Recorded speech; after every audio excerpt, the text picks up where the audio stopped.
This video essay will be analysing the notion of the structured division of labour in regard to gender with reference to film representations. American sociologist Joan Acker, in her article Hierarchies, Jobs, Bodies, A Theory of Gendered Organisation, argues that the most powerful organisational positions are almost entirely occupied by men. This statement, while generalising, can be seen in many films, for example the 1988 movie Scrooged. Here we see Bill Murray playing the fictional IBC television president, Frank Cross. Although Murray's character is initially presented in a way that allows the audience to believe that he is top of his specific field, there is in fact another character that holds higher importance. Preston Rhinelander, again, male. Frank. Killer. Yes, Preston? This can come down to the idea that men are more ruthless and less compassionate in the field of business. Preston is so obsessed with success, he wants to bring both cats and dogs into his company's target audience. 4. Now, I have here a study from Hampstead University which shows us that cats and dogs are beginning to watch television. Now, if these scientists are right, we should start programming right now. Within 20 years, they could become steady viewers. Programming for cats. We can see the depiction of the powerful working male character in a number of films, including Wall Street. How much is enough, Gordon? The richest 1% of this country owns half our country's wealth, $5 trillion. 1/3 of that comes from hard work, 2/3 comes from an inheritance, interest on interest accumulating to widows and idiot sons. And what I do, stock and real estate speculation. It's bullshit. With wealthy and successful characters such as Gordon Gekko, played by Michael Douglas, or Larry Waldron, played by Terence Stamp. If Joan Acker's argument is correct, we have to ask ourselves two rather difficult questions: how and why? According to an article posted on the Impact Trade Union website, there is hope for an answer. The Impact article argues that there is a link between the type of play people remember enjoying as children and the kind of work they are engaged in as adults. According to the article, the toys children play with normalize gender roles, consequently instilling ideas of gendered careers. The regulation of gender toys is a mainstream concept, something that can be seen almost everywhere. For example, in the 1995 animation Toy Story, the viewer is shown an insight into 6-year-old Andy's favourite toys, which happen to be characters of perceived action. We also see a young girl with her toys, but they are dolls and stuffed animals, having a tea party. Would you like some tea, Mrs. Nesbit? Buzz! It's so nice you could join us on such late notice. Oh, no. What a lovely hat, Mrs. Nesbit.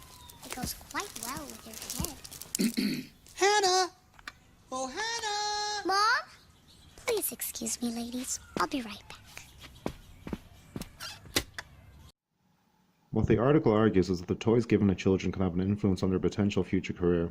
For example, 2/3 of people working in maths-related roles reported having been interested in puzzle-type toys as kids. If we refer back to Scrooged, for his Christmas present from his father, Frank receives 5 pounds of veal. When the Ghost of Christmas Past notes the emotional state Frank was in when he was shown this, Frank responds by saying, I was touched by a gift. A 4-year-old kid receives what in today's marketplace is a $40 or $50 piece of milk-fed veal. Perhaps the lack of enjoyment at play as a child and the more clinical value assessment approach to gifts or presents are what have ultimately led him into the career-driven, headstrong character he is. The article also argued that with the promotion of action-inspired boys' toys comes the passive and submissive girls' toys, using the example of the toy cash register and dolls. The argument with the cash register is that it promotes the gendered association of women in low-paid jobs, while dolls suggest motherhood and maternal instinct, an instinct often associated with concern. We can see this representation in the following clip.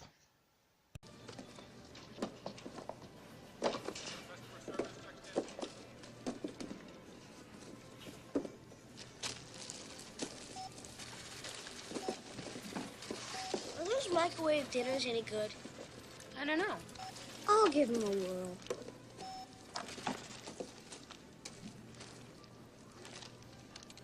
For the kids. Hold on, I got a coupon for that. It was in the paper this morning. 1983. Okay.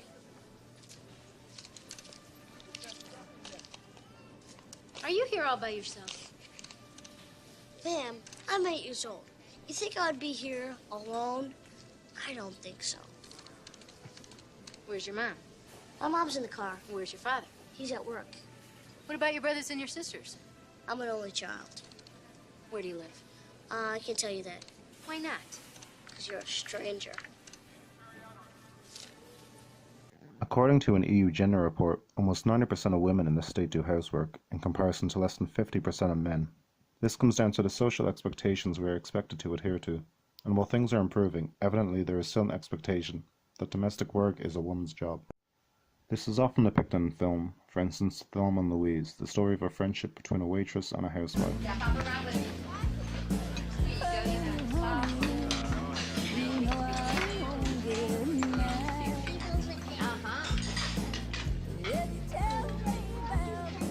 Decaf or regular? Regular, please. You girls are kind of young to be smoking, don't you think? Ruins your sex drive.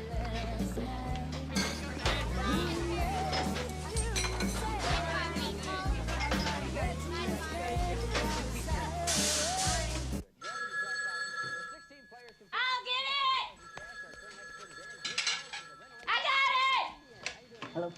Hey, how you doing, little housewife? You all packed? We're out of here tonight. Well, wait now. I still have to ask Daryl if I can go.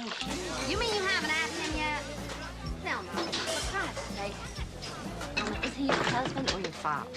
It's just 2 days, for God's sake. Don't be a child. Tell him you're going with me. Tell him I'm having a nervous breakdown. That don't carry much weight with Daryl. I already think you're out of your mind. Are you at work? No, I'm calling from the Playboy Mansion. Clear right back. Daryl? Daryl? I'm worth Honey, you better hurry up! And this is my clue. With my nose, I look like the W.C. Fields of San God damn it, Thelma. Don't holler like that. Haven't I told you I can't stand it when you holler in the morning? I'm sorry, doll. I just didn't want you to be late. Thank you.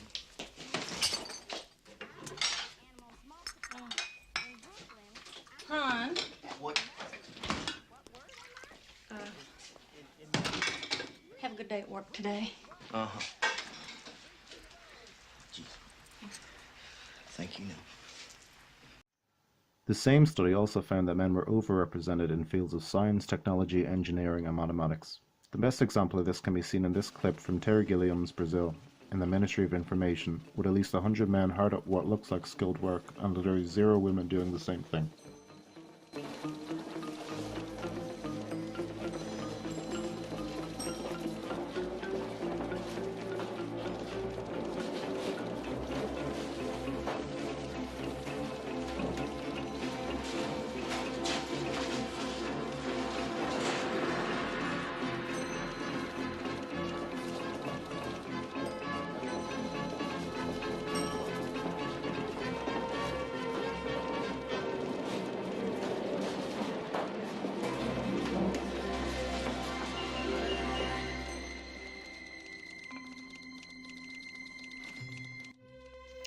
To conclude, a surefire way to keep things the way they are is to accept them as the norm.